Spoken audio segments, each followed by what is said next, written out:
Good morning. Welcome to the Halacha Review Review for Monday, the 9th of November. We started a fascinating conversation over the last day or two under the subheading of preparing for Shabbat.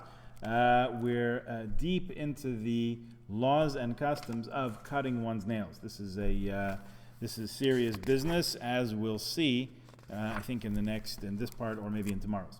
So we spoke about not cutting fingernails and toenails on the same day yesterday.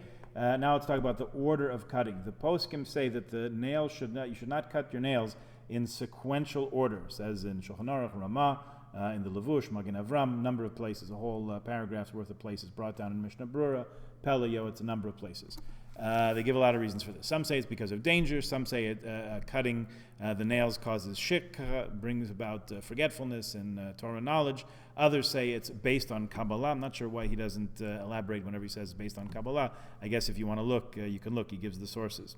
I have heard that it's the distinction between the way we cut nails and the way the Chevra Kadisha cuts nails, which is in sequential order. Why not the other way around? We'll have to look in Kabbalah, I suppose. Some say start cutting your right hand first. Some say he says the minhag here is the minhag is to start with your left hand. You should start with the ring finger and then the index finger, then the pinky, the middle finger, and the thumb. Want that again? So you can write it down. Start with your ring finger, then the index finger, then your pinky, then your middle finger, then your thumb.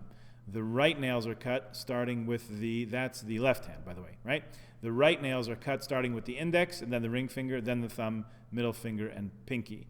And he gives a nice Hebrew mnemonic there, in whose name the Abu Raham, no less, says kasha, which stands for kmitza, small yamin etzba. Start with the ring finger of the left, the index finger of the right. There you go. Just a little memory aid to help you. If you inadvertently started cutting the nails in order, you should start rotating the order as soon as you realize and skip. So you're not cutting nails in fingers one next to the other. Some say that cutting the toenails, you do not have to cut them out of order. Others say you should cut them out of order, same as the fingernails. The accepted practice is to do exactly that. Okay, now we get into why this is so important and what to do with your nails. The Gemara in Nida, famous Gemara, says that that fingernails, which are left lying around, may be dangerous to a woman who's carrying a child, who's expecting.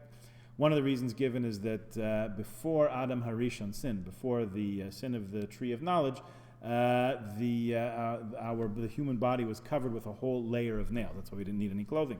We had a protective layer already. After the sin, the nails remained, but only on the fingertips, as you see. By the way, that has to do with Havdalah, why we look at the nails and connect it to the fire at the end of Shabbos. That's the whole story there. This is in connection to that. So the sages say that if one burns one's nails, that person is considered a chassid, a person who goes beyond the requirements of the law. If the person buries the nails, that person is considered a tzaddik, a righteous person. And if the nails are thrown in a place where they could possibly be stepped on and do harm to a person, that person is called a rasha, a wicked person. One should be careful, certainly not to throw toenails on the floor. So let's go through that again. A not nice person, let's use a little bit nicer language. The Gemara calls it what it is. That's leaving the nails around where someone could step on them and possibly incur harm from that, God forbid. A tzaddik, a righteous person, buries them. That's considered righteous because they won't do anyone harm. But if the ground shifts, or if they somehow return to the surface, they can still do damage.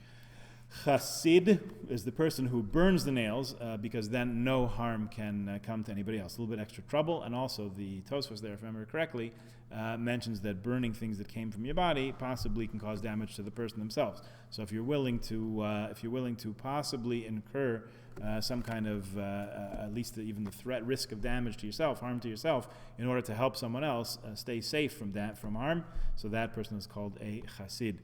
It says to avoid stepping on any people's nails. Doesn't matter if they're Jewish or not. I have seen people cut their nails in the subway and on buses, so I guess they haven't learned these halachas yet. What about a place where there's where women aren't around? There's certainly no women expecting, like a men's mikveh, for example. So they say that there are, again, Kabbalistic reasons that prohibit throwing nails in all areas.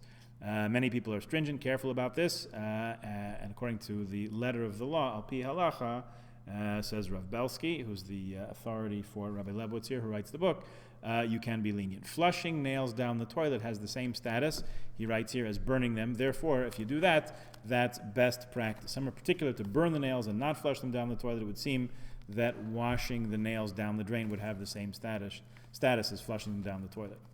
The Gemara says that if nails are swept to a different area, there's no danger of stepping on those nails. When women go for a manicure, not sure how he gathered this information, but this is what he says: there are usually nails spread all over the floor. Those nails should be swept to a different area. Okay, that's quite a bit for today. We'll finish this up tomorrow. Also did want to mention that today, the 9th of November, is Kristallnacht, the anniversary of the sad, tragic anniversary of the Night of Broken Glass across Germany in 1938. And even though we don't mention it every year, it certainly is worth mentioning. Usually we have the Holocaust Education Week, which maybe you've seen some of their online programs. This year in particular, since last week, there was an attack on the synagogue in Vienna, which in its own time in 1938 was a target of some of that terrible pogrom there in Vienna. We're conscious of it, we remember it, and we look forward to a day when there are no more such things, when no people, no place of worship, no one has to fear such things happening to them or in their land. Have a good day, and please join us again tomorrow.